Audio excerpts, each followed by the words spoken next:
Welcome to the Spotlight segment. This is a segment dedicated to interviews with developers or interesting happenings in the world of Android. And now for this week's episode, here's your Spotlight. Let's now turn on to our next segment, and that's the Spotlight segment. And today we're talking about Android 15 QPR Beta 1.2.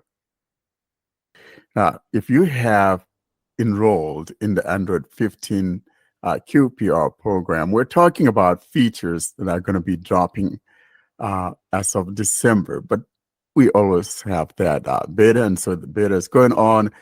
And I just want to say that a lot of things have changed, especially in the settings. It's kind of reminiscent of Samsung in some ways because the regrouping is kind of like that in some aspects. Things like accessibility is kind of like back to where it used to be toward the bottom, like the second to the last item within the settings. And then things relating to Google are now up on top. And it's just totally different. And the about, which is about your phone or device, is now somewhere in the Midlands. I'm going back to England here. So it's now in the middle of the device or in the settings instead of, going toward the bottom of the phone to find the about. So it's kind of a little bit different. And the regrouping has made things a little bit different. Samsung doesn't have the about in the middle. They have it at the end. Before, if you have enabled developer options, it would be before developer options. If not, it will be the last item in the settings. Yeah, but Google has moved the about to the middle of the phone for some reason because, like I said, it used to be, way out there. But like what I'm saying, though, the accessibility in Samsung, I think it's toward the bottom, just like how we used to have it with Google. And then Google moved it to the middle, and now it's back toward the bottom. It's like the second to the last item, accessibility. So it's taking the about slot, and the about has moved up to where the accessibility used to be somewhere in the middle. Another thing that Samsung has had for a while that now we have on this build of the beta is that charging limits. So in other words, if you like charging your phone to only 80% like I do on my Samsung device, we now have that. And so to get to that, you go into your system settings, then you go to the battery, and then you go to the charging, and there you will see whether you want to charge it to only 80% or 100%. So I kind of like that because I've always wanted that to be some feature in Pixel that we didn't have, and now we have that. And so I'm happy about that.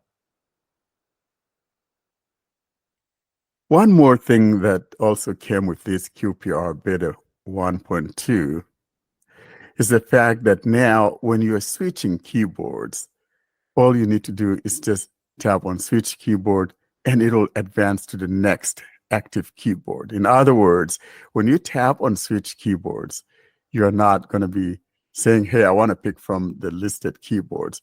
If you want to do that, then you need to long press on the switch keyboard. So I kind of like that behavior because it's now easier to just switch keyboard versus how it used to be in the past. So what I'm talking about is that you're in an edit field and maybe you're using Samsung keyboard and you want to switch to the Gboard, for example, if that is one of those that you've enabled within the system settings, language input, and keyboard, once you tap on that switch keyboard, it will just jump to the next active keyboard. What do you guys think about that? I think I like that behavior. I do, actually. It's good. It will help you if you use two keyboards, for example, only, and you need to switch between them always. This will let you just have less steps, which is good. I like it because, and like I said, if you want to do the traditional thing, just long press that switch keyboard and you'll pick from the list of keyboards you have that are active on your device. Another thing that has come as a result of this beta is the fact that uh, desktop-like behavior, but you have to have uh, a tablet. That's where you can find that. And so if you have like a Google tablet, now you have that feature coming in there. And so it's now active, but it's not something that is available on a phone. And so it's intended for tablets. Moving along in that spotlight, we want to talk about Gemini Live. Karen or Sally, you want to talk about this? You know, this is something that I demonstrated a little while ago back in episode 194, where I had a little conversation with Gemini Live, and it was something that came as part of Gemini Advanced. And now Google is making it free for every Android users. And I think that's really nice to have that feature coming to everyone. I like it. Well, it's really a good news to have Gemini Live available in the free tier of Gemini. Actually, this doesn't mean that all of the Gemini Advanced features will be available for free users. Only the Gemini Live, with its capabilities that you are able to talk with the assistant without the need to use the button, always to tap the microphone, you can interrupt it, you can the same things that you already demonstrated before. Actually, it is rolling out slowly, so people should wait. With Google, no one knows for how long this will be, but people should just try always to see when the Gemini button is, or the Gemini Live button is in the app. And it will be great to try this one. Actually, I like it, although I'm not a fan of Gemini itself because I think it has its problems. And I already discussed some of its oddities before. But the thing is that always. Yeah, this is going to be quite interesting because I love talking to, for example, ChatGPT. The voice conversation feature is really nice. I love having boring conversations with it, like minutes and minutes. And I'm going to do the same with Gemini and see which one is more boring. No, you know what? The best thing about Gemini is that you can say immediately, "Hey, are you crazy?" Because I need to tap the microphone when I want to say it. Do you remember what John did last week? Yeah. It was really fun. Like John was asking questions and questions. Yeah, in the demo he showed in the group. That was really perfect, really. And GPT doesn't have this feature until now. Yeah. I think that the interruptibility of Gemini is probably one of the glowing headlines because I don't have to wait for it to do whatever. I mean, I could switch subject matters while it's talking about something I just asked. And I think I really like that. And so the whole idea is to have that human-like conversation with your chat AI. And I think Google kind of got it done right with this one, in my never to be humble opinion. Yeah, but it's always also expected that GPT will also include the advanced mode in their new or in their ChatGPT app. I think it will be similar to what Google offers. I hope that they will do that because, to be honest, currently you feel that you are really in a conversation more when you are using ChatGPT. I'm not talking about I'm putting aside the thing that if you want to interrupt it, you need to tap a button, which is not in Gemini Live. I'm talking about the flow of the conversation itself. It's already known that I'm a fan of GPT more. So, but really, I'm trying to be objective here. You feel like you're talking with a human more when you're talking with ChatGPT. So I think if they implement the more advanced features, if they have the same thing like what Gemini Live has, this will be also a game-changing thing. Yeah, but as the saying goes, you know, a bird in hand is better than two in the bush, right? So right now, though, Gemini it is, that is Gemini Live it is. I think that the whole thing is that everyone is going to be copying the same thing, and the more options we have there, I think it is the better for a user, knuckleheaded user like me. If we have more options and all of that, to try which ones. I have never been, a fan of Chat GPT. I'd never used it, and I think what really threw me off was the first approach. You needed to have an account, and I think because I already had a Google account, prior and all of that, going back years, I just didn't feel like I needed to have another account elsewhere. So I had never used that thing you're crazy about, Karen, girl. I'm sorry. Yeah, but this doesn't make the truth go away, which is that you feel like really you feel like GPT is more logical. Yeah, it has its hallucinations, it has its stupid things, but some basics are done better with GPT. I think after I tested both of them, well, to be honest, Gemini is improving. Also, the responses are now faster. I can say when I'm using the assistant, it's now really faster than how it was before. But yeah, it has its oddities, like the inability to spell words, the wrong specifying of dates.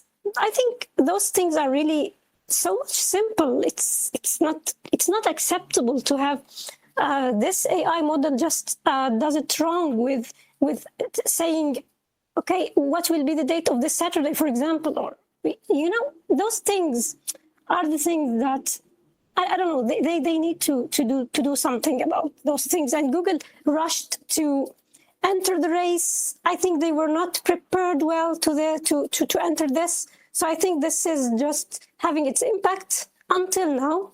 But to be fair, what I see Gemini excelling at is in the image description. And I can say that with TalkBack, also with the Gemini models in the Pikibot application.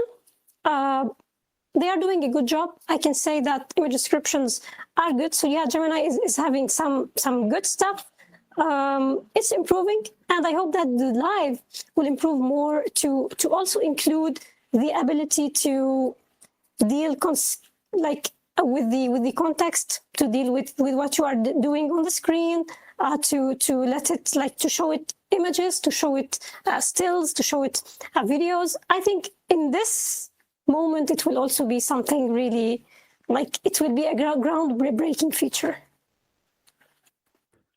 I totally agree. And I think that another thing, though, that we're looking forward to is when it has the ability to access that camera. I know we've talked about this. And just imagine being able to ask it to tell you what's in that camera view, live view of the camera, whether it's text, and I could say, hey, can you read this text in front of me? Or, tell me what it is. I want to take a picture of this, or help me line up this item, so I could take a picture of it. I want to take it for selling an item on eBay, or whatever the case may be.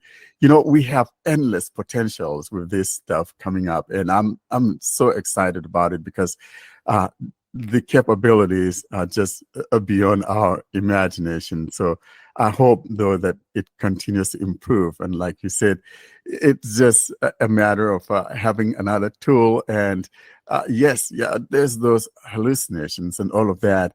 Of course, it's to be expected. And I've never been all in on AI. I think for me, if there's anything that I like about these things, is those great voices. And I'm like, give me those voices for my screen reader. You know what I mean, guys? I would love to be able to have that, or maybe have some other reading apps have those, or have access to those voices. That would absolutely be wonderful. That's why I'm so in love with the 11 Labs reader. It's been my go-to now for a while, ever since it came out, and I've been reading a lot with it. Yeah, talking about the 11 Labs reader, have you passed through some of what can I say about them? The times that it became sort of crazy, and it starts to read things in a different tone, and once it started repeating the same sentence, although it was written once, and every time with a different tone, like a kid who is playing. So one time it was whispering, one time it was shouting, one time it was.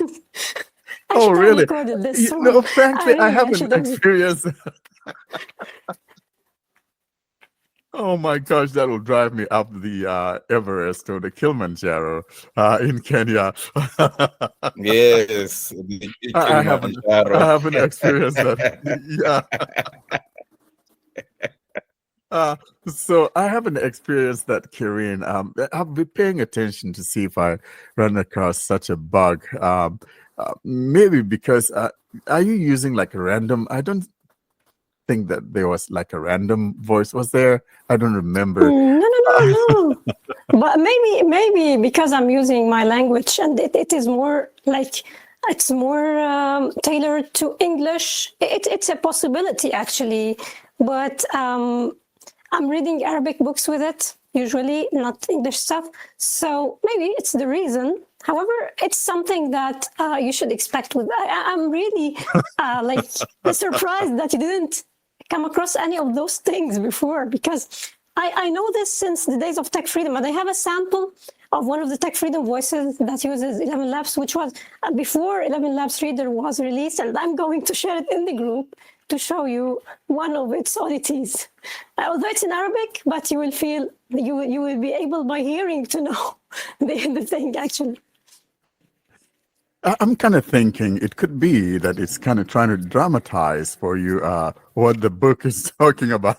No. It's going mad. Like you're dealing with you know I really regret that I didn't record it this time when I was using the reader, and it started repeating the same sentence with a lot of different tones, like really a kid who's playing or trying to act or something. I just stopped it after that because I thought that it will start a horror movie afterwards or something, or it was something really I don't know, unimaginable. It was something really that should have been recorded. Yeah. So I think, like you said, though, it's probably maybe it has some difficulty with some languages and that behavior may be coming through. But I'll keep an ear open for that in the event that I hear that. But I haven't heard that. And, you know, believe it or not, so my wife, you know, I told her about it and she's been using that too. And she's like, oh, this is really nice. I'm like, yeah, you know, you're cooking or driving, whatever the case may be. It's a great thing to just listen to your books. And I love it. So it sounds so realistic that I'm kind of beginning to wonder any subscriber to Audible, you know, I don't know, I would have difficulty subscribing when I know I can do the same with an app. Well, the most important thing about those voices, I know that we are not talking about Gemini now, but it's like, because we started talking about 11 Labs, the most important thing, I think, is the ability to use multilingual voices. So you just can record a voice, you can record the samples in one language, for example, English, and then you know that English doesn't include some characters, like the characters that we have in Arabic. So it doesn't have the ha, it doesn't have the ayn. But with AI, after the voice is generated, the voice is able to read those characters like a native. So this is something really good because it's not in the sample itself, it's not in the sentences. So the generation capability, this multi-language thing, it is the most important part of those voices because it's something really amazing. Well said, Karen. I think that's the crux of the matter. It just makes things easier. And I'm kind of looking forward to it becoming available in more and more languages, you know, all these, because sometimes a lot of languages are not there. So it's just like the main languages that are spoken around the world. And I'm looking at Africa, you know, some languages may take for a while to get there, but I'd like to see that come through.